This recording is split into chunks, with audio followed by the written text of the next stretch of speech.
City India news, महाराष्ट्रातील लोकप्रिय news channel.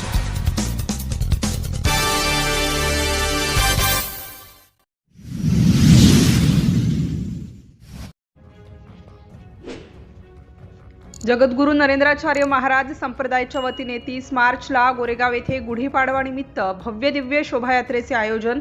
Goregaon दिनांक 22 मार्च 2025 अनंत विभूषित जगद्गुरू रामानंदाचार्य श्री स्वामी नरेंद्राचार्यजी महाराज दक्षिणपीठ नाणीजधाम रत्नागिरी यांच्या दिव्य प्रेरणेने राज्यभर हिंदू नववर्ष चैत्र प्रतिपदा व वसंत ऋतूचा पहिला दिवस म्हणजे गुढीपाडवा यशाचा व कीर्तीचा तथा प्रभू रामचंद्र रावणाला पराभूत करून अयोध्येला आगमन केल्याचा दिवस असल्यामुळे हा विजयाचा दिवस मानला जातो।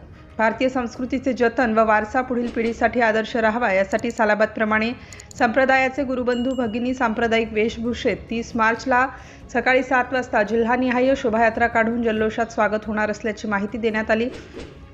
शोभायात्रेत जगद्गुरू यांची प्रतिमा, प्रभू राम दरबार, संत मेळा, छत्रपती शिवाजी महाराज यांच्या वेशभूषेत घोडेस्वार, वीरांगणा, लक्ष्मीबाई, क्रांतीवीर बिरसा मुंडा, भारत माता यांचा समावेश असणार आहे।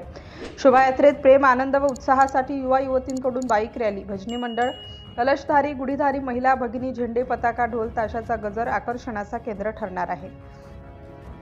या गुढीपाडव्याच्या शोभायात्रेत सर्व भाविक भक्तांनी सहभागी होऊन या शुभ दिनाचा यशाचा, कीर्तीचा व विजयाचा आनंद घ्यावा असे आवाहन सेवा समितीचे मार्गदर्शक विजय जोशी, अध्यक्ष मूलचंद खांडवाळे, निरीक्षक नौरंग मेश्राम व सर्व पदाधिकारी यांनी केले आहे। सिटी इंडिया न्यूजसाठी तालुका प्रतिनिधी महादेव शेंडे, गोरेगाव।